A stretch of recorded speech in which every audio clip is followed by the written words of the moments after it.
اشترك في القناة وفعل الجرس مساء الخير. لتصلك كل فيديوهات. حضرتك عايزه مين؟ مش دي فيلا الأستاذ مختار؟ ايوه ايه؟ أنا جيت بناء على الإعلان اللي نشرتوه في الجورنال. اعلان ايه؟ الجورنال أهو. وريني كده. اتفضل. والإعلان أنا معلمة عليه بقلم أحمر. مطلوب مربيه تعتني بطفله صغيره، المرتب مغري.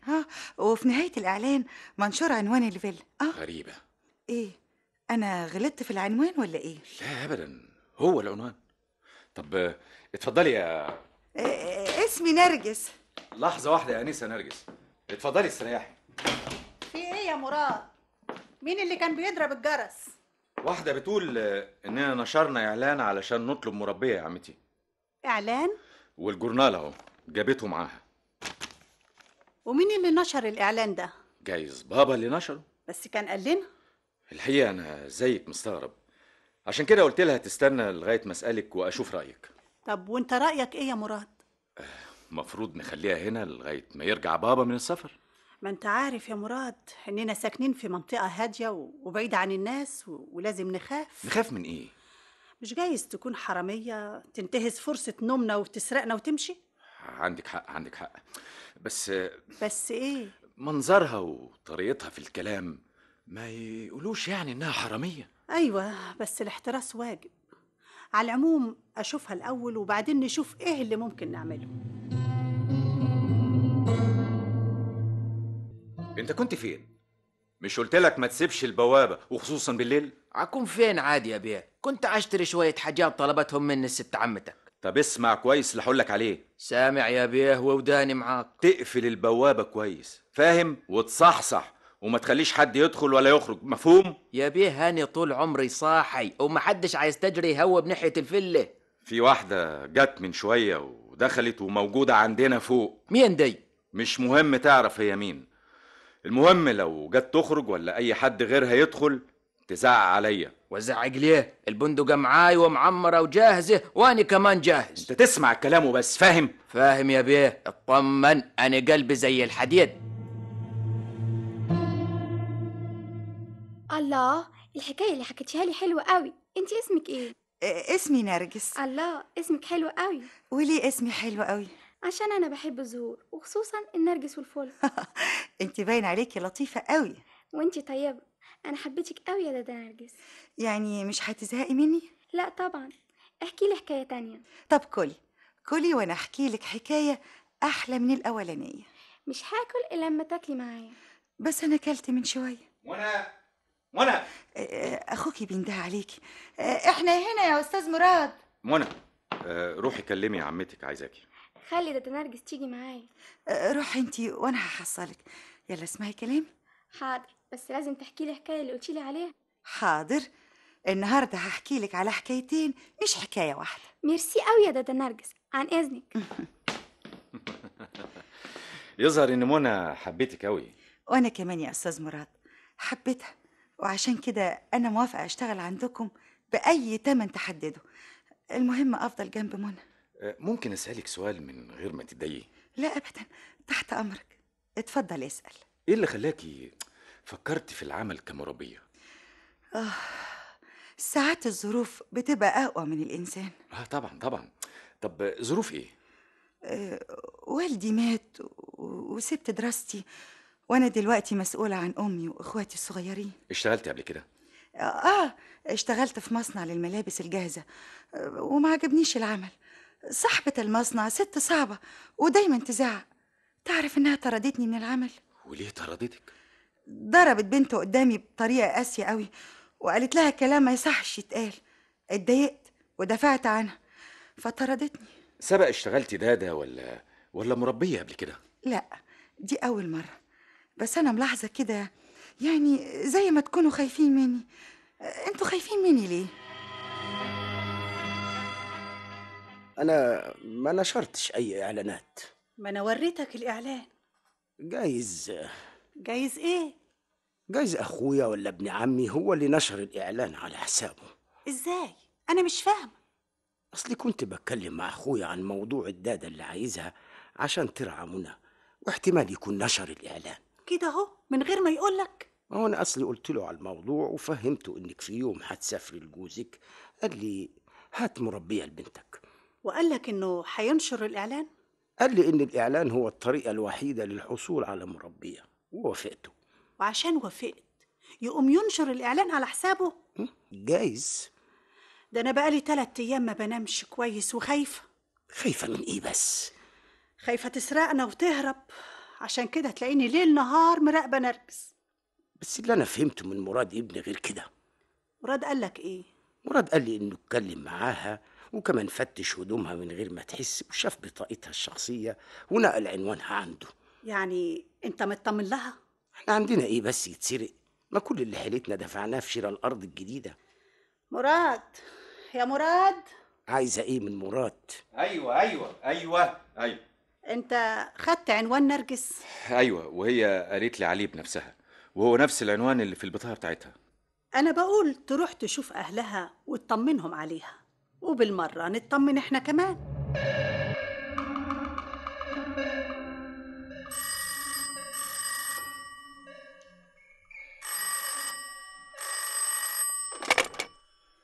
الو.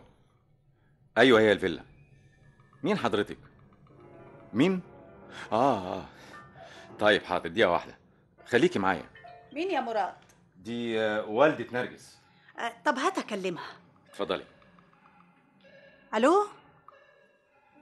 أيوة، اطمني، موجودة عندنا، هتكلميها دلوقتي حالا. مراد، ايوه انده لنرجس عشان تكلم أمها. حاضر.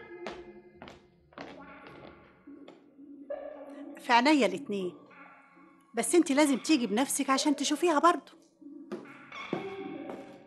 اهي معاك اهي، هتكلمك. كلمي والدتك يا نرجس. الو. ايوه يا ماما، انت ليه بتعيطي بس؟ انا كويسه وبخير، والناس اللي عندهم ناس طيبين جدا. لا تيجي ازاي يا ماما؟ بس انت ما تعرفيش تمشي لوحدك، انا هبقى اجيلك. مش وقته الكلام ده، مش وقته الكلام ده. حاضر يا ماما، مش معقول كده. قلتلك اطمني، خلي بالك من اخواتي. انا مستعده اسيب الشغل لو كنت متضايقه وخايفه عليا. ماما كفايه بقى، كفايه. اختي الصغيره منى اختفت. راحت فين؟ مش عارف. اختفت ازاي؟ كانت في الجنينه بتاعت الفيلا بتلعب، وبعد كده اختفت. مين اللي عايش معاكوا في الفيلا؟ انا وبابا وعمتي والداده ووالدي مسافر. في حد بيحرس الفيلا؟ البواب، وسالته عليها قال ما شافهاش خالص. والوالد مسافر فين؟ والدي بيشتغل في بلد بعيده، وبيرجع كل اسبوع يقعد يومين ويرجع يسافر تاني.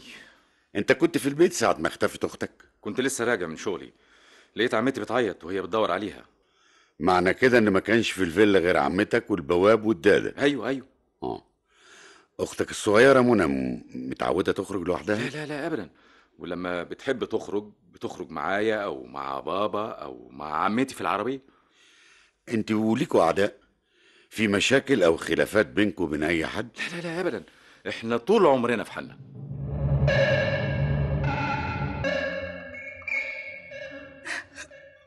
انا مش متعوده اسيبها لوحدها ابدا. امال ايه اللي حصل؟ وازاي منى اختفت؟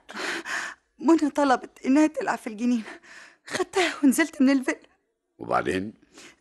عمتها ندهت لي. نرجس، يا نرجس، تعالي خدي الاكل والدواء لمنى. طلعت اخد منها الاكل والدواء، رجعت ما لقيتهاش في الجنينه. البواب كان فين؟ كان في مطرحه على البوابه. ما شفتيش حد في الجنينه او حوالين الجنينه؟ لا، ما شفتش حد خالص. انت بالك قد ايه بتشتغلي عنده؟ بقالي 3 أسابيع كده وزيادة. يا سعادة البيه، أنا قاعد على البوابة ومحدش دخل ولا خرج من الفيلا. امال ازاي منى اختفت؟ العلم عند ربنا يا بيه. انت كنت شايف منى والداده هم في الجنينه؟ الجنينة ورا الفيلا، وأنا شفتهم هم نازلين وبس. سبت باب الفيلا؟ قضيت مشوار صغير بعتتني ليه الست الهانم الكبيرة ورجعت على طول. قعدت قد ايه في المشوار ده؟ ما فيش ربع ساعة بيه. مشوار ايه هو؟ الهانم عطتني ورقة وقالت روح هات لي الدواء اللي فيها. لما رجعت من مشوارك كانت منى موجودة؟ الله أعلم يا بيه. والدادة نرجس كانت فين؟ ما خبرش يا بيه.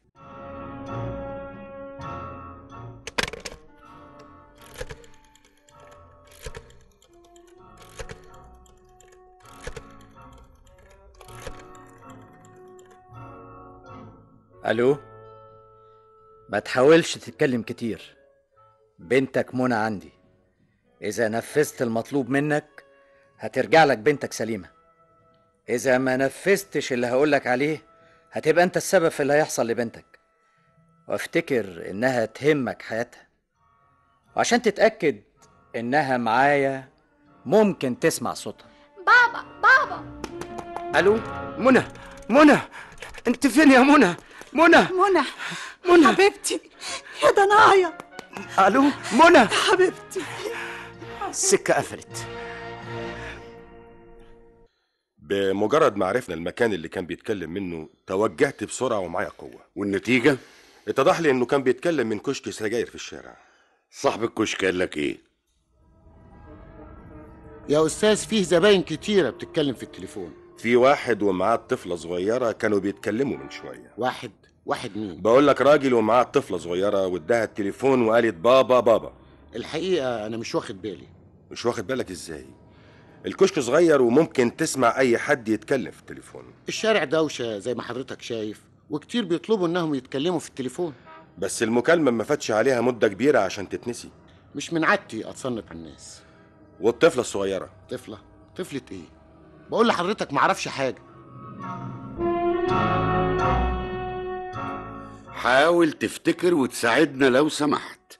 ده الراجل ادى السماعة للطفلة. أيوة افتكرت. افتكرت ايه؟ اللي حضرتك بتتكلم عنه فعلا اتكلم من عندي. ده حتى شال الطفلة واداها سماعة التليفون. الطفلة قالت ايه؟ قالت بابا حاجة زي كده. الراجل ده ممكن تدينا اوصافه؟ هو جدع قصير وسمين شوية. كان لابس ايه؟ لابس قميص وبنطلون وفي نضارة على وشه. بعد ما خلص المكالمة مش ازاي؟ افتكر كانت في عربية مستنياه، ركبها ومشي. العربية كان فيها حد؟ ما خدتش بالي، جايز. المتهم كان حريص عشان كده اتكلم من كشك السجاير. صاحب الكشك ليه في البداية أنكر إنه شاف المتهم؟ احتمال يكون مش واخد باله وبعدين افتكر. واحتمال يكون على صلة بالمتهم. جايز. عشان كده أنا عايزك تراقب صاحب كشك السجاير مراقبة دقيقة. لو كان صاحب الكشك يعرف المتهم معنى كده إن الأوصاف اللي أدلى بيها للمتهم جايز تكون غلط. وجايز ما يعرفوش زي ما قلت. وفي الحالة دي علينا نبحث عن شخص قصير وسمين زي ما قال. احنا مراقبين الفيلا ومؤكد المتهم هيقع في ايدينا قريب. مين اللي سلمك الجواب ده؟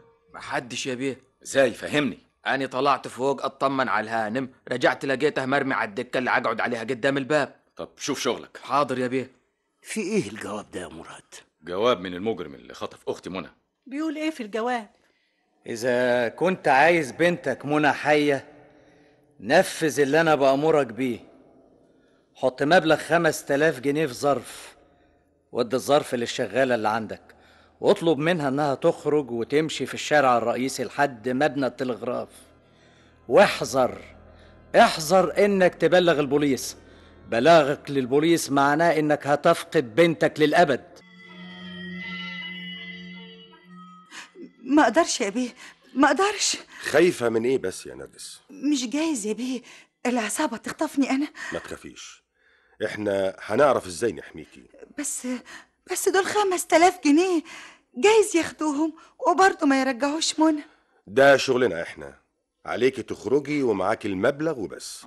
وهعمل ايه بالظبط؟ ما انا فهمتك يا نرجس كل حاجة.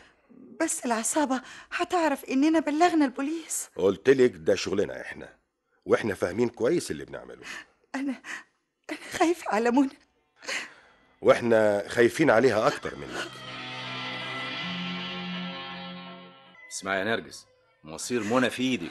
ربنا يعلم، انا بحبها قد ايه. طيب يلا يا نرجس، خروجي دلوقتي وما تبصيش وراكي ابدا لغايه ما توصلي لمبنى التلغراف. هو البوليس هيكون ورايا؟ البوليس هيكون هناك جنب مبنى التلغراف. الله، انت خايفه من ايه؟ استرها يا رب، استرها. يعني افهم، في قوة كانت جنب مبنى التلغراف وقوة تانية كانت قريبة من الفيلا وما شفناش حد خالص. وفين نرجس؟ موجودة بره يا فندم. هات نرجس يا عسكري. مؤكد في حاجة حصلت ما كناش عاملين حسابها. تعالي يا نرجس. ايه اللي حصل؟ اتكلمي. خدت الظرف وخرجت، ويا دوبك مشيت شوية لقيت واحد قرب مني وخطف الظرف وجري يا بيه. مين هو ده؟ معرفوش ولا شفتش وشه كويس. فهمت يا أستاذ مراد؟ ايوه فهمت، بس ازاي؟ أرجوك مفيش وقت للكلام، نفذ اللي قلت لك عليه وخلي أعصابك سليمة. بقول لك ايه يا نرجس؟ خليكي في العربيه لغايه ما ارجع. هتغيب كتير؟ انا قلت لك قبل كده مش هغيب اكتر من نص ساعه. ما تتاخرش وتسيبني لوحدي. اقف واوعى تتحرك من مطرحك. لا في ايه؟ انت ماسكني كده ليه؟ هتعرف كل حاجه. افتكر بعد اللي حصل لازم تتكلم. شحاتة يا بيه. شحاتة هو اللي عمل كل حاجة، وهو اللي خطف البنت الصغيرة. وانت؟ انا كنت بنفذ اللي قال لي عليه يا بيه. انا مظلوم يا بيه. ايوه يا شحاتة، وبعدين؟ خرجت من السجن ضايع وتعبان، رحت قابلت فكرية. مين فكرية؟ خطيبتي يا بيه، كنت خطيبها قبل ما ادخل السجن. شافتني وشها راح لون وجه لون. قالت لك ايه فكرية؟ اسمع يا شحاتة، من النهارده مالكش دعوه بيا. كده برضه يا فكرية؟ وانا اللي فاكر انك هتفرحي لما تشوفيني. كفايه اللي حصل لي في غيابك يا شحاتة. اعوضك عن الايام الوحشه اللي شفتيها، بس بقى تسمعي كلامي. ايه؟ اسمع كلامك تاني؟ المره دي وقعنا على كنز، فيلا متطرفه وبعيده وفي حته مهجوره، تروحي لها. واعمل ايه هناك يا شحاتة؟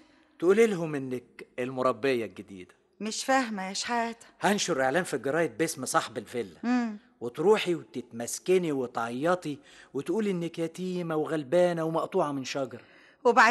وبعدين يا شحاتة؟ صاحب الفيلا راجل بيسافر كتير وله ابن، وفي ست هناك عايشه مع بنته صغيره. عايزني يعني اشتغل عندهم وبعدين اسرقهم؟ لا، ده حكايه قديمه ومفقوسه. اللي في دماغي غير كده. طب اعرف بقى ايه اللي في دماغك؟ من النهارده اسمك نرجس. ايه يعني تنسي اسمك القديم وهتاخدي معاكي جواب. جواب ايه بقى؟ هفهمك كل حاجه، اصبري شويه. ده انا بحبك يا بت، بحبك ونفسي اسعدك واخليكي تعيشي سلطانه. بس تسمعي كلامي يا فكريه، قصدي يا نرجس. وبعدين يا شحاتة؟ ونشرت الاعلان وعرفتها ايه اللي ممكن تعمله واديتها الجواب. جواب ايه؟ الجواب اللي هترميه على كرسي البواب عشان اطلب فيه المبلغ اللي يعجبني بعد ما اخطف البنت الصغيره. وخطفتها ازاي يا شحاتة؟ خطيبتي كانت بتتصل بيا بالتليفون، يعني لما تيجي الفرصه وما يكونش حد جنب التليفون. الو شحاتة، خلي بالك بكره هنزل في الجنينه وهقعد مع منى. ممكن انت تنط من سور الجنينه من ورا لما احدف لك علبه سجاير فاضيه. وعملتها يا بيه، وحدفت علبه السجاير الفاضيه، وخطفت البنت وجريت في عربيه كانت مستنياني.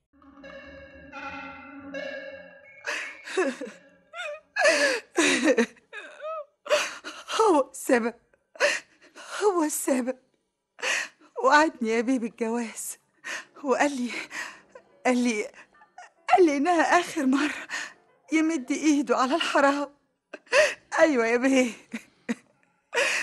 رحت الفيلا وحبتني منى. ايوه، والناس وثقوا فيا يا بيه. مين يا نرجس اللي كلمتك في التليفون؟ لما سمعت مراد انه يعني عايز يروح يشوف اهلي، ايوه اتصلت بشحاتة يا بيه وقال لي النهارده بالليل، ايوه هشوف واحده ست وخليها تمثل انها امك، وتتصل بيكي. بس بقى انا عايزك ايه، تزودي العيار شويه. ايوه نرجس، يعني تعيطي كتير قوي عشان تصعبي عليهم. وبعدين بعد ما خطف شحاتة يعني يا بيه منى، زي ما قال لي بعد يومين، حطيت الجواب اللي كان مسلمهولي قبل ما اروح الفيلا على كرسي البواب. الفلوس اللي استلمتيها وديتيها فين؟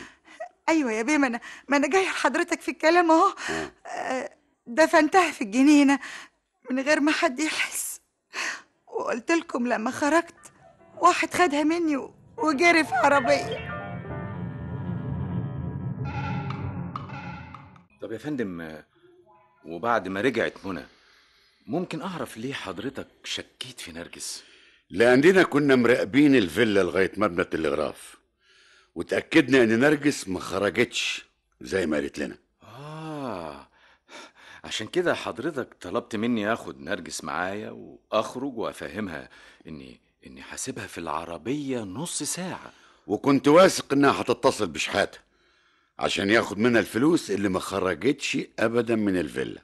يعني لو كنا ما بلغناش البوليس كان ممكن تدفعوا المبلغ، ومش بعيد كانوا قتلوا منى الصغيرة. ازاي واحدة زي نرجس مظهرها ما يدلش ابدا على انها شريرة تعمل كده؟ غلطة ومش لازم حد يكررها. ازاي تقبلوا واحدة ما تعرفوش عنها اي حاجة تشتغل عندكم مهما كان مظهرها ومهما كان الكلام اللي بتقوله؟ فعلا يا فندم عندك حق، غلطة ومش لازم تتكرر.